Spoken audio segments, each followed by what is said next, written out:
Mesdames et messieurs, bonjour et bienvenue sur Scribble 3. En dessous de cette vidéo, tous s'abonner. Si vous n'êtes pas abonné, veuillez cliquer là-dessus. Abonnez-vous et activez la cloche pour ne pas manquer surtout nos prochaines vidéos. Et si vous n'êtes pas abonné sur notre troisième chaîne, veuillez cliquer également sur Scribble 3 pour avoir accès à notre page d'accueil et vous pouvez vous abonner tout simplement sur notre troisième chaîne. Ce qui suit, c'est un témoignage puissant, même plus puissant que puissant. Pour bien le regarder, pour bien découvrir les choses à l'intérieur, vous devez absolument prier et demander à Dieu de vous soutenir dans cette dimension-là. Mes frères et sœurs, nous devons découvrir qu'il y a des choses terribles qui existent et nous avons besoin d'être bien informés sur la chose. Soyez prêts pour la prochaine vidéo. Si vous avez aimé la vidéo, cliquez sur j'aime et partagez-la. Préparez-vous aussi, ça va être extraordinaire.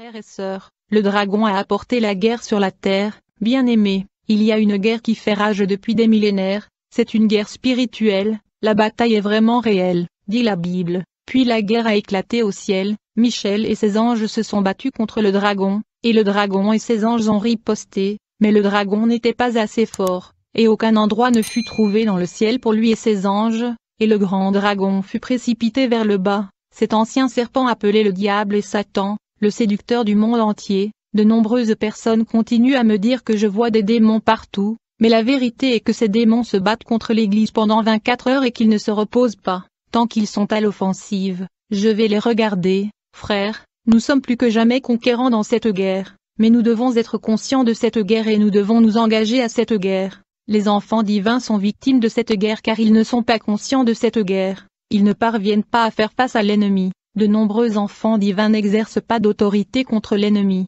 Étant donné que le dragon a été jeté sur la terre, il a amené la guerre sur la terre et le monde des hommes, le diable a une mission qui est de tuer, voler et détruire. Beaucoup ne se rendent pas compte de ceci, et ne comprennent pas la gravité de cette guerre et l'hostilité qui en découle, car nous ne luttons pas contre des ennemis de chair et de sang, mais contre des dirigeants et autorités du monde invisible, contre des puissances puissantes dans ce monde sombre et contre des esprits malins dans les lieux célestes. Le problème est que les enfants de Dieu ne réalisent pas que nous sommes dans une bataille. Nous ne réalisons pas que la terre est le champ de bataille, pas un lieu de repos. En vérité, nous sommes nés dans un champ de bataille. Quand nous sommes nés de nouveau, nous avons été enrôlés dans l'armée de Dieu et nous avons été immédiatement déployés en première ligne. L'Église est en première ligne sur le front de guerre. Nous ne devons pas ignorer les réalités de la guerre. Il y avait la guerre au ciel et le diable a combattu au ciel et a été vaincu et rejeté. La guerre n'est pas finie car le dragon a ramené la guerre sur la terre, il mène l'hostilité que nous ne pouvons pas ignorer.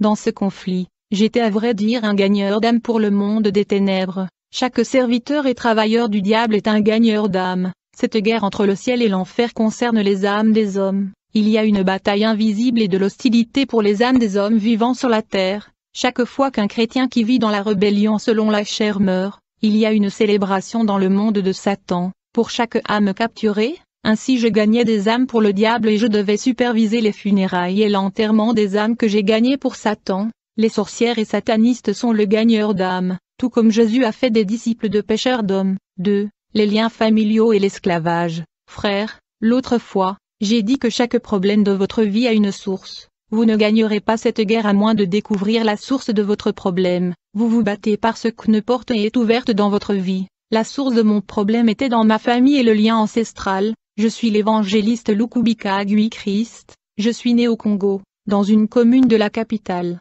J'ai grandi dans une famille catholique. Je voulais depuis l'enfance être un lutteur célèbre. Tout a commencé à la suite de liens de famille. En fait, dans la famille, notre tante était une fétichiste. Elle travaillait dans la divination avec des esprits impurs qui vous révélaient les problèmes de gens. Des gens la consultaient avec leurs problèmes et leurs difficultés et elle résolvait leurs problèmes parce qu'elle était fétichiste. Étant donné que ma tante était une sorcière et le chef de la famille, elle avait donc lié toute la famille dans une alliance avec le diable. Nous avons donc grandi dans une famille d'esclavage et de liens. En plus de ceci, mon père était un politicien occulte, qui avait également une influence spirituelle dans notre vie, et donc les liens et alliances familiales avec l'ennemi étaient une porte qui avait façonné le cours de ma vie. Car j'ai été revendiqué par l'ennemi, car les portes ouvertes dans la famille avaient donné la légalité aux esprits de réclamer ma vie. De nombreux enfants de Dieu sont revendiqués et réclamés par les forces du mal en raison de liens familiales et d'alliances ancestrales. 3.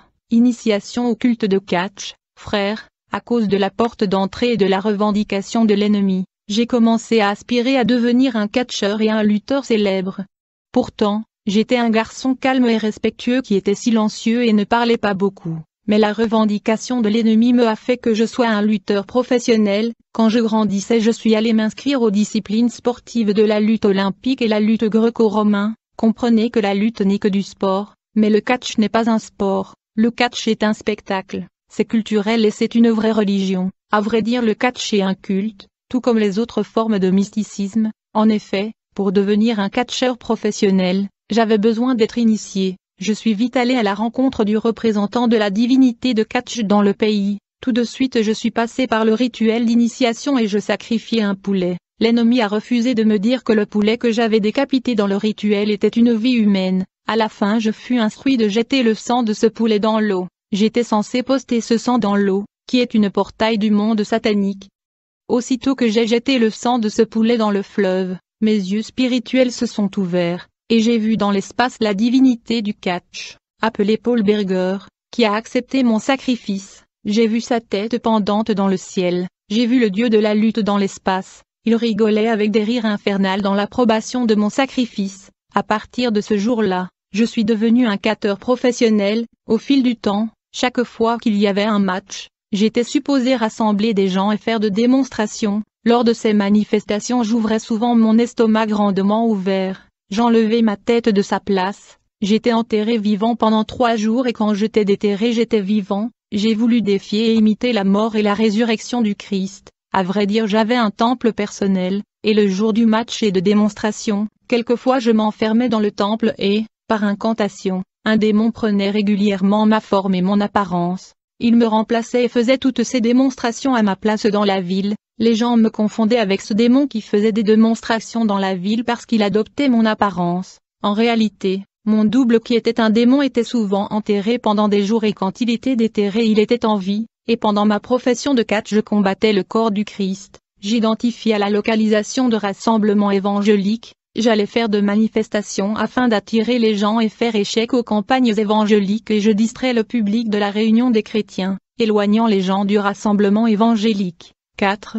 Le monde de Satan, frère. L'autre fois dans le dernier épisode, j'ai expliqué comment le prêtre catholique m'avait emmené dans le monde de Satan, où j'ai signé un pacte avec le prince de démons Belzébul, qui est apparu sous la forme d'un serpent mythique.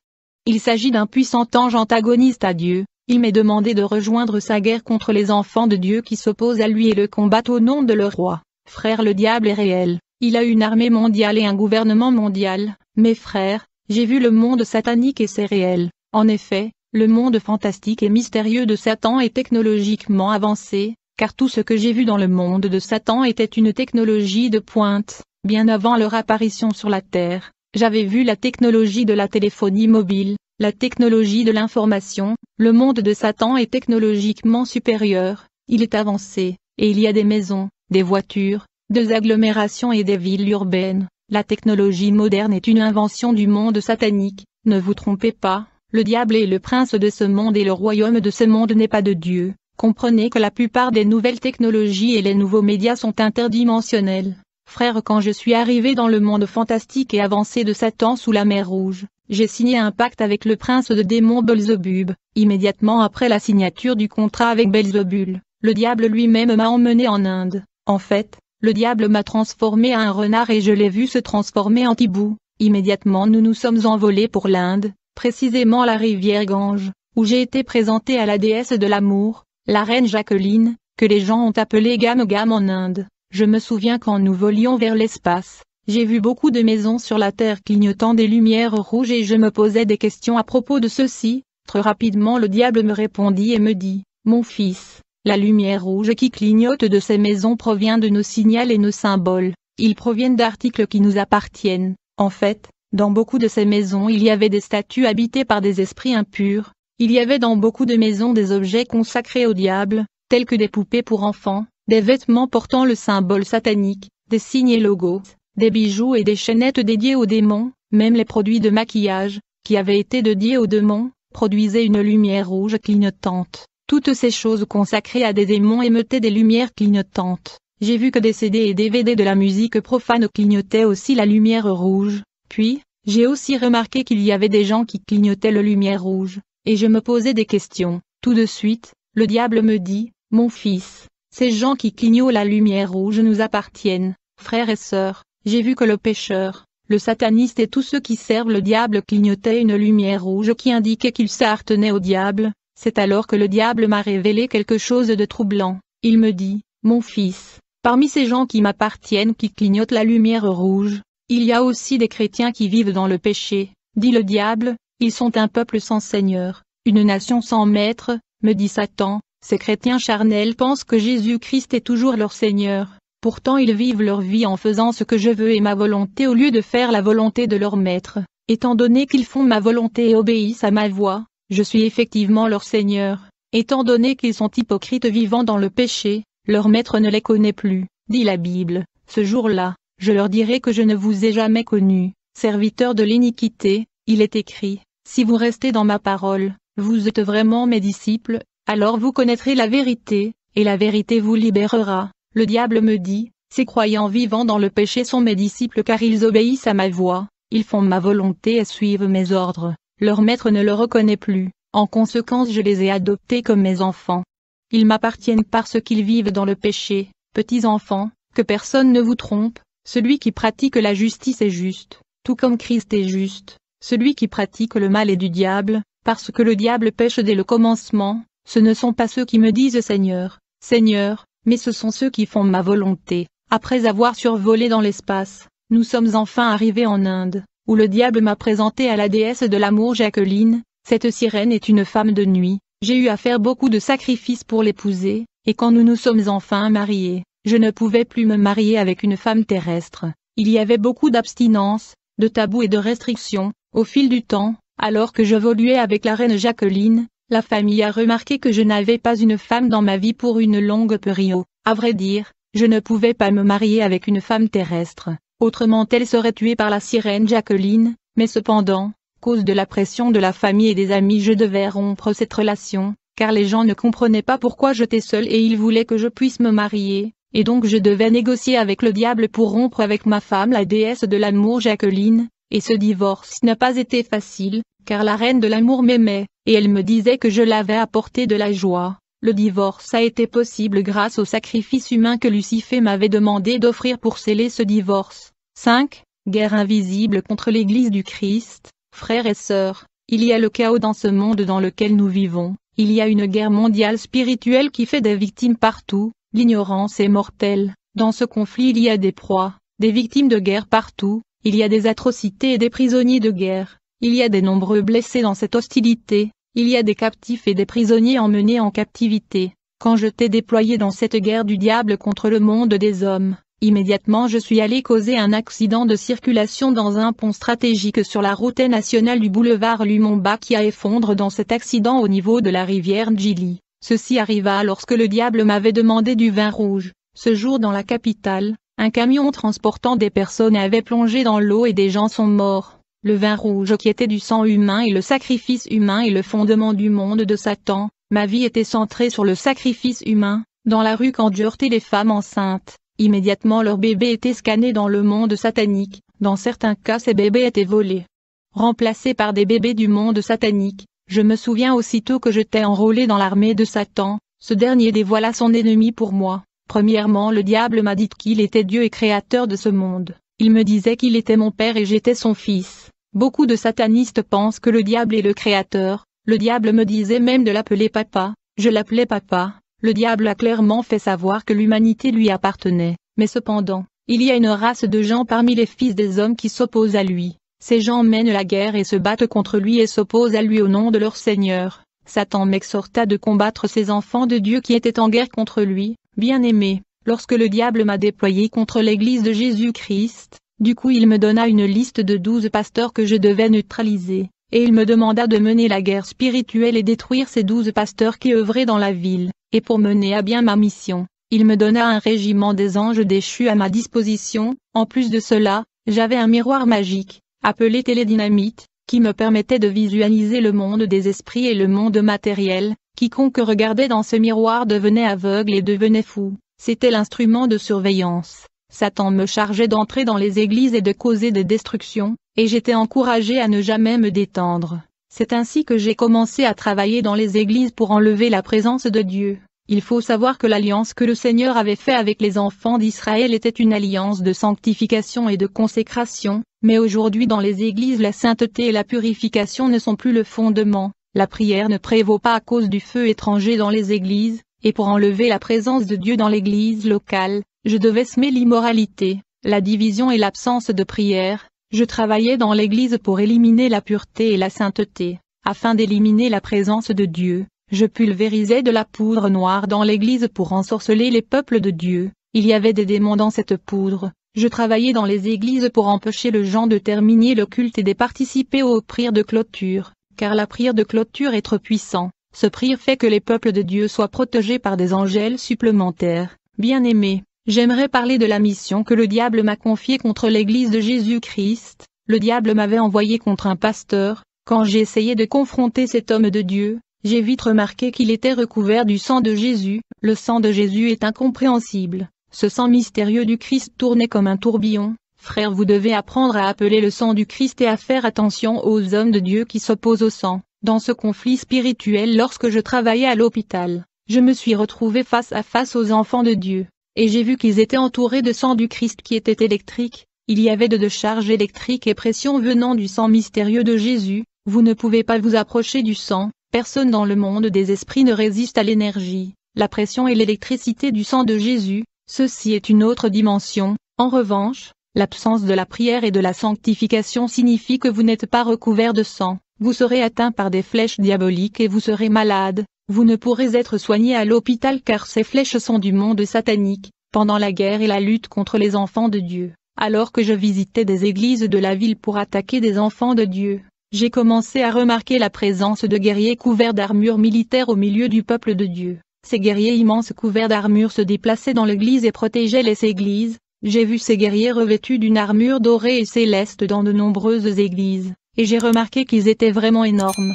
Un jour j'ai demandé au diable qui étaient ces soldats géants qui avaient l'armure d'or et tenaient des épées au milieu des églises. Le diable me dit, ces guerriers couverts d'armure d'or et céleste que vous voyez en uniforme, sont les intercesseurs. Ce sont les gens qui prient pour les églises, ils prient toujours, et ils prient sans cesse. À la suite de ceci ils sont vêtus d'armure céleste car ils sont les défenseurs et les protecteurs des églises. Frères et sœurs, chaque fois qu'un croyant développe une vie de prière, lorsque des enfants de Dieu prient sans cesse, ils reçoivent des armures célestes en or. Étant donné que les intercesseurs prient toujours, dans le monde des esprits ils sont perçus comme des géants et ressemblent à des guerriers vêtus d'une armure dorée. Plus vous priez, plus vous avez la possibilité d'être vêtu de l'armure de Dieu. La vie de prière fait que nous soyons couverts de l'armure céleste. La Bible dit, mettez l'armure complète de Dieu pour que tu puisses te défendre contre les desseins du diable, car notre lutte n'est pas contre la chair et le sang. De nos jours il est difficile de trouver des hommes de femmes adonnés au jeûne et prière, il est difficile de trouver des intercesseurs combattants. En conséquence, j'ai pu entrer dans de grandes églises et causer la destruction, frères. Au fur et à mesure que je menais cette guerre mortelle contre les enfants de Dieu, je me suis retrouvé face à face avec des anges de Dieu. En fait, j'avais l'habitude de déterrer des cadavres dans le cimetière pour des rituels et des incantations avant les matchs de catch. C'est alors que j'ai commencé à rencontrer des anges brillants, positionnés autour de la tombe des enfants de Dieu. Ces êtres appelés anges sont une lumière extraordinaire, ils sont remplis d'énergie. Vous ne pouvez pas vous approcher des anges de Dieu à cause de la luminosité. À 2 reprises je suis allé au cimetière, pour déterrer les restes des enfants de Dieu. À chaque fois que je m'approchais de tombes des enfants de Dieu, je voyais des anges lumineux et puissants qui gardaient des tombes des croyants au cimetière. À vrai dire, les restes des enfants de Dieu sont protégés par des anges lumineux placés autour de la tombe. Les anges sont réels et puissants. Quand vous les voyez, vous ne serez plus jamais le même. C'est ainsi que j'ai réalisé la gravité du conflit dans le monde des esprits. Ce fut véritablement quand j'ai commencé à combattre les enfants de Dieu que j'ai réalisé la nature du conflit entre le ciel et l'enfer. Il y a une vraie bataille et de l'hostilité dans le monde invisible, car j'ai vu des enfants de Dieu enveloppés par le feu ardent et gardés par des anges militaires et combattants. Souvent je rencontrais les anges brillants du Seigneur à l'hôpital au lit des enfants de Dieu quand je causais la destruction à l'hôpital. Je voyais aussi des anges de Dieu dans les maisons des enfants de Dieu autour de leurs chambres. Frères, Pour visiter le soleil, les astronautes doivent se revêtir des combinaisons, qui peut les protéger de la chaleur et des rayons solaires. Nous savons que lorsqu'ils visitent le soleil, ils doivent garder distance et ne doivent pas s'approcher à cause de rayons solaires. C'était la situation auquel je faisais face.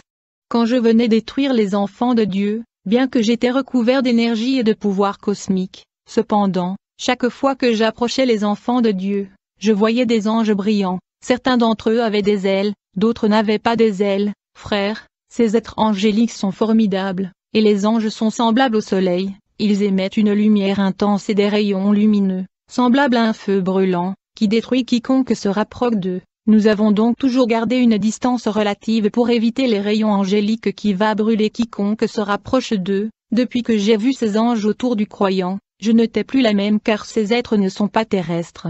Ils ont un corps phosphorique, ils peuvent pénétrer la matière solide. Dans cette guerre contre l'Église, le diable me disait, mon fils, si une stratégie ne fonctionne pas contre les enfants de Dieu, vous devez toujours changer la stratégie, vous devez avoir de la patience et trouver d'autres stratégies. Vous devez être déterminé, vous ne devez jamais abandonner dans cette guerre. Mes frères, ma mission était de tuer 12 pasteurs dans la ville, et quand j'ai lancé la guerre contre ces 12 pasteurs dans le pays, j'ai commencé par rechercher de la légalité et des portes d'entrée. Je cherchais les péchés et les propriétés du diable dans leur vie afin de les détruire. J'ai fini par découvrir que la plupart de ces hommes de Dieu étaient des hommes de prière, et ils vivaient dans la sainteté, ils vivaient dans la prière et le jeûne. En conséquence, ils étaient couverts par des flammes de feu énormes. Ainsi je ne pouvais pas les approcher, car ils étaient des flammes de feu. Mais j'étais patient et en train d'attendre qu'il ouvre la porte d'entrée. Au fur et à mesure que le temps écoulait, j'ai persévéré dans ma détermination de les avoir. Étant donné que j'étais déterminé et persistant, finalement j'ai découvert que l'un de ces pasteurs avait l'avidité dans son cœur, car il avait l'amour de l'argent. Ce fut la légalité qui m'a permis de le détruire. Aussitôt que je découvert que ce pasteur avait l'amour de l'argent, j'ai fait des prières magiques et des incantations. En conséquence, un énorme sac d'argent apparut dans mon temple. Cet sac d'argent était venu du monde de Satan. C'était de l'argent maudit. Dès que ce sac d'argent atterrit dans mon temple, très rapidement j'ai pris cet argent et je me suis rendu dans tout de suite à l'église, et je l'ai donné à l'homme de Dieu, qui était déjà avide d'argent. Quand l'homme de Dieu a accepté cet argent et a commencé à l'utiliser, aussitôt, il a été capturé en esprit et emmené en captivité dans le monde de Satan, le pandémonium. En fait, j'ai véritablement acheté son âme et son ministère avec cet argent maudit du monde de Satan. À partir du moment où ce pasteur a commencé à utiliser cet argent, son âme a été immédiatement arrêtée et emmenée en captivité dans le monde macrocosmique de Satan, en prison, où il était programmé et où sa mort a été déterminée. Cet homme de Dieu continua sa vie pour quelques semaines sur la terre, et puis il mourut, et donc quelques jours après avoir reçu cet argent, le pasteur était décédé. Il est écrit, « Regardez, je vous envoie comme des moutons parmi les loups, soyez donc aussi perspicaces que des serpents et aussi innocents que des colombes. » Après avoir détruit cet homme de Dieu, j'ai découvert qu'un autre pasteur de la ville avait une porte d'entrée, car il avait un problème de convoitise et de l'immoralité sexuelle. Il couchait avec des femmes. Quand je suis entré dans cette église, j'ai vu qu'il n'y avait pas des anges à la porte. Ceci était une grande église avec une grande foule de gens, mais il n'y avait pas de feu et des anges de Dieu, c'était vide car il y avait l'absence des anges et de feu. Le pasteur de cette église était dans la convoitise, la cupidité et il aimait l'argent. Ceci était la légalité pour nous d'entrer et de causer la destruction. Dès que j'ai remarqué que ce pasteur était sans protection, sans tarder j'ai fait des prières magiques et des incantations. Comme résultat, une belle femme a émergé dans le cimetière local. En effet, le cimetière est une portail qui me permettait de se rendre dans le monde satanique. Ceci est une portail vers la dimension satanique. En plus de ceci, il y a le portail de montagnes et de collines, le portail des eaux et de toilettes. C'est par le portail du cimetière que cette femme du monde satanique a émergé sur la terre. Cette femme est venue du monde de Satan et elle était extrêmement belle. Elle avait l'aspect d'un modèle et elle était charmante. Quand elle atterrit au cimetière, elle avait un sac d'argent avec elle. À vrai dire, la beauté de cette femme n'était pas de ce monde. Et quand elle est venue à l'église, il n'y avait pas des anges à la porte. En principe, il y a toujours 2 anges à la porte des églises qui sont sérieux avec Dieu.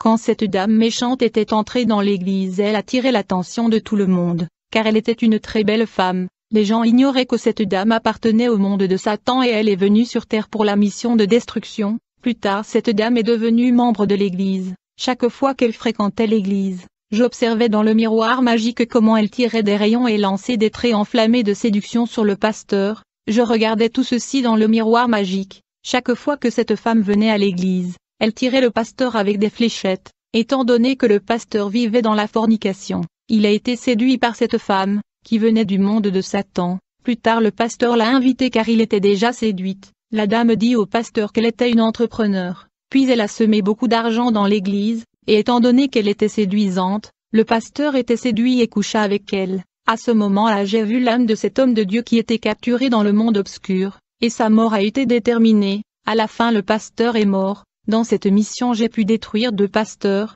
car les autres étaient entourés de flammes de feu. Ils avaient des anges radiants et encore de lumière phosphorique. Étant donné qu'il n'y avait aucune légalité et aucune porte ouverte, il n'y avait aucun moyen d'entrer et de les détruire.